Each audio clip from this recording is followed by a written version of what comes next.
Welcome to Devasena అభిరుచులు. ఈరోజు మనం క్యాలీఫ్లవర్ పకోడీ చేసుకుందామండి. ఇది చాలా టేస్టీగా ఉంటుంది.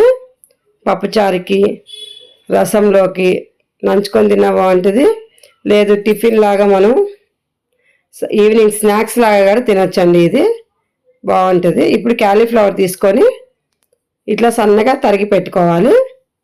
ఇట్లా విడివిడిగా చిన్న చిన్నగా ముక్కలు చేసుకొని పెట్టుకొని ఇప్పుడు మన స్టవ్ మీద హాట్ వాటర్ పెట్టుకోవాలి. వేడి వాటర్ చేసుకోవాలండి. వాటర్ ఇలా ఉడికేటప్పుడు ఒక స్పూన్ సాల్ట్ వేసి ఈ క్యాలీఫ్లవర్ మొత్తం కూడా హాట్ వాటర్లో వేసేసి ఒక్క ఉడకనిచ్చి తీసేసేయాలి. ఎందుకంటే దీంట్లో ఏమైనా ఉన్నా చేసిన స్మెల్ అనేది అవన్నీ పోతాయండి. అందుకే హాట్ వాటర్లో వేసి ఒక స్పూన్ సాల్ట్ వేసుకొని తీసేసుకోవాలి. ఇది మొత్తం తీసి పక్కన పెట్టుకోవాలండి హాట్ వాటర్లో నుంచి. ఇది కొంచెం అట్లా బాయిల్ అవ్వద్దు, లైట్గా చాలు. ఎక్కువ బాయిల్ అవ్వాల్సిన అవసరం లేదండి. పకోడీ చేస్తున్నాం కాబట్టి ఇట్లా హాట్ వాటర్ వేసి తీసి పెట్టుకుంటాం. ఇప్పుడు స్టవ్ మీద కడాయి పెట్టి ఆయిల్ పోసుకుందాము. ఆయిల్ హీట్ ఎక్కే లోపల క్యాలీఫ్లవర్ కలుపుకుందాము. క్యాలీఫ్లవర్లో అల్లం వెల్లిగడ్డ పేస్ట్ ఒక చెంచా నిండా వేసుకోవాలి. ఇప్పుడు కొంచెం కారం వేసుకుందాము. స్పైసీగా తినేవాళ్ళు ఎక్కువ వేసుకోవచ్చండి. క్యాలీఫ్లవర్కి ఎక్కువ కారం పట్టదు. పిల్లలు ఉన్న వాళ్ళు కొంచెం వేసుకొని సరిపోతుంది. ఇప్పుడు కొంచెం పసుపు వేసుకున్నాము. చిటికెడు పసుపు వేసుకొని సాల్ట్ ఒక చెంచా సాల్ట్ పడుతుందండి. చిన్న చెంచా వేసుకోవాలి. పెద్ద చెంచా అయితే హాఫ్ చెంచా సరిపోద్దండి. గరం మసాలా కూడా ఒక స్పూన్ వేసుకోవాలి. కారం కంటే కూడా గరం మసాలాతోనే టేస్ట్ బాగుంటుందండి. ఫుడ్ కలర్ కొంచెం లైట్గా వేసుకోవాలి. కొంచెం వేస్తే సరిపోతుంది. లెమన్ ఒక హాఫ్ దెబ్బ లెమన్ వేసుకుందాము. ఇవి గింజలు పడకుండా మంచిగా చూసుకొని పిండుకోవాలండి. ఇప్పుడు వీటన్నిటిని కూడా బాగా కలుపుకుందాము. బాగా పట్టించాలి.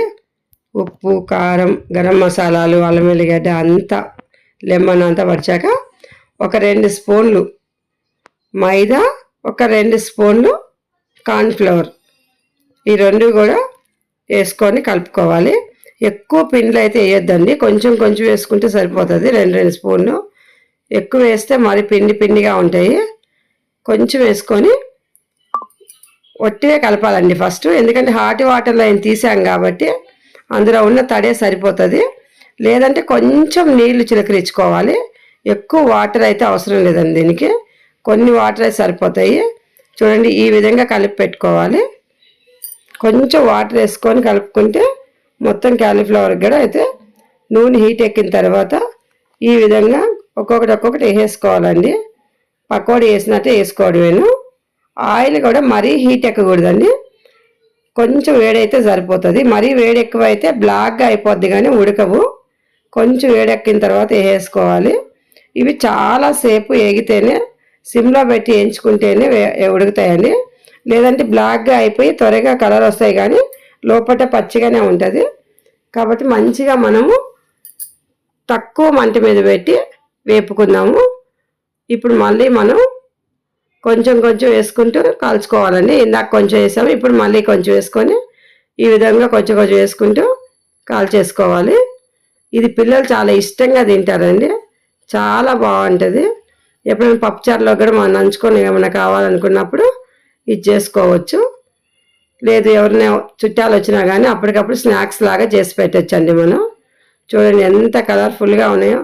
పిల్లలు చూస్తేనే తినేస్తారండి. ఇది అంత బాగుంటుంది, అంత టేస్టీగా కూడా ఉంటుంది. ఇది లైక్ చేయండి, షేర్ చేయండి, సబ్స్క్రైబ్ చేయండి. కొత్తగా మా ఛానల్ చూసే వాళ్ళంటే తప్పనిసరిగా సబ్స్క్రైబ్ చేయండి. చేసుకొని తిని చూసి ఎలా ఉంది మా కామెంట్స్లో పెట్టండి. Thank you for watching.